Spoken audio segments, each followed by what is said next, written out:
Ever wonder which doctors make the most money? Well, then you've come to the right spot. Today I'll go through everything you need to know about the highest paying doctors, from how long they spend in school to how many hours they work, and of course, how much money they make. Hey everyone, my name is Hisham Khan and welcome to Income Over Outcome, where I give you college and personal finance tips. Now, physicians like the one that does your yearly physical make around $243,000, and that's a lot of money. But specialists make more. They average around $346,000.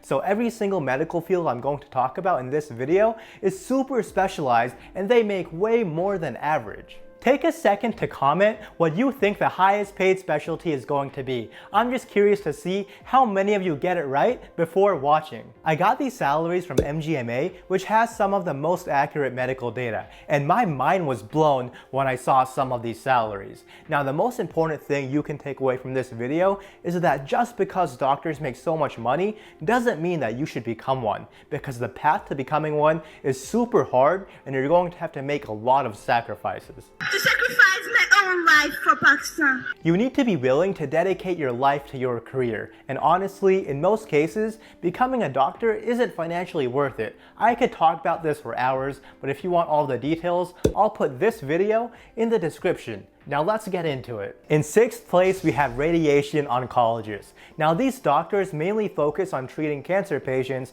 and they have to work very closely with other doctors. A huge plus of becoming a radiation oncologist is that they have some of the best work-life balance compared to other specialists. On average, they work around 50 hours a week, sometimes less. Of course, you still have to work insane hours while you're in residency. Did you sleep okay last night? Great.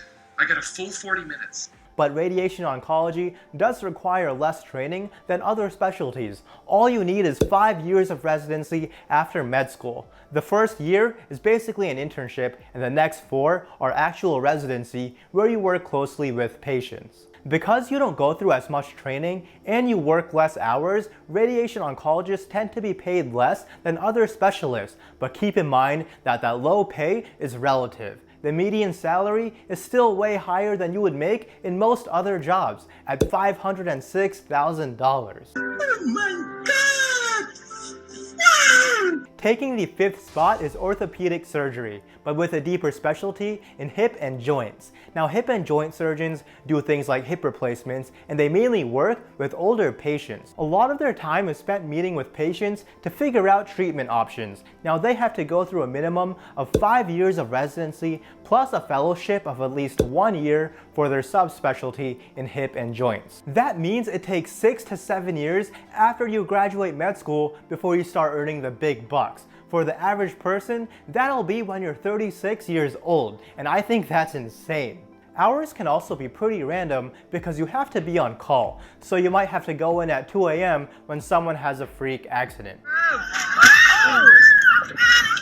He needs some milk! It's not uncommon for orthopedic surgeons to work over 60 hours a week, but you probably won't mind that because once you have a few years of experience, you'll be raking in $757,000 a year. At number 4, we have cardiovascular surgeons, and they focus on the heart and lungs. As you could imagine, this is a super high stakes job, but it's not nearly as hard as hitting that notification bell and a like button. In general, you would only spend 2 to 3 days a week doing surgeries, but you could do 1 surgery one day and 5 surgeries the next, because the intensity really varies. Some cardiovascular surgeries are super long, up to 12 hours. A ton of your time is spent monitoring patients after surgeries, meeting with other doctors, and doing a bunch of other administrative stuff.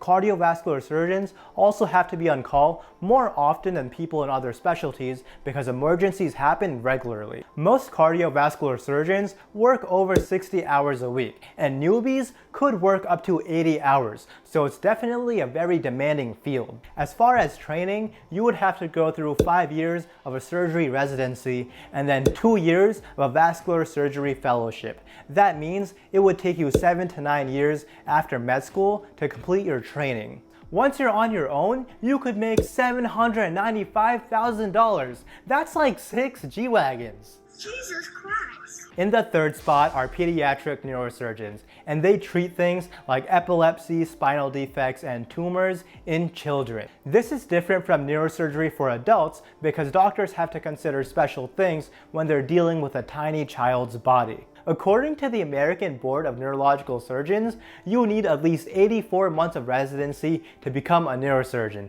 Now that doesn't sound too bad, but I'll never understand why people count things in months instead of years. If someone came up to me and said their child was 84 months old, I would be so confused because 84 months is 7 whole years. They also have a bunch of requirements for what you actually need to be doing in residency, and I'll link that in the description, but one of them you probably don't know is that you need to be a chief resident for at least 1 year. Top neurosurgeons also complete fellowships, and that can be anywhere from 1 to 3 years. That means it takes 14 years after you finish undergrad to become a neurosurgeon. Some of you watching this video are probably 14. Imagine someone who graduated college the year you were born and they just started earning their salary today.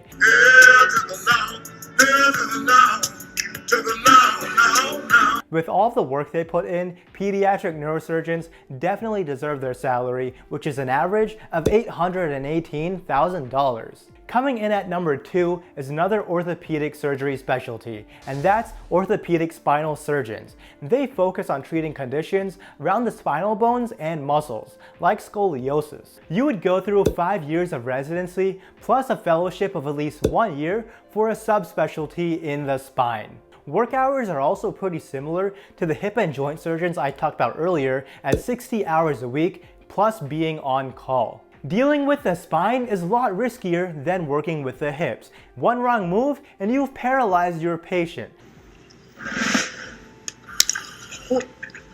That's why the salary for orthopedic spinal surgeons is much higher than those of hip and joint surgeons. At $835,000, that's $69,000 a month before you pay taxes. A lot of people don't even make that in a year. Holding the number 1 spot, we have neurosurgeons. They specialize in issues of the brain and nerves. Unlike pediatric neurosurgeons, who I talked about earlier, regular neurosurgeons don't work only on children. They do have to go through the same training as pediatric neurosurgeons, so you probably won't make an insane amount of money until you're like 40 years old. When you're just starting out, you'll make around $400,000, but as you become more experienced, the average salary is $876,000. If you enjoyed this video, be sure to hit that like button and notification bell, and be sure to let me know what you want to hear next. I'll see you in my next video, but until then, take care.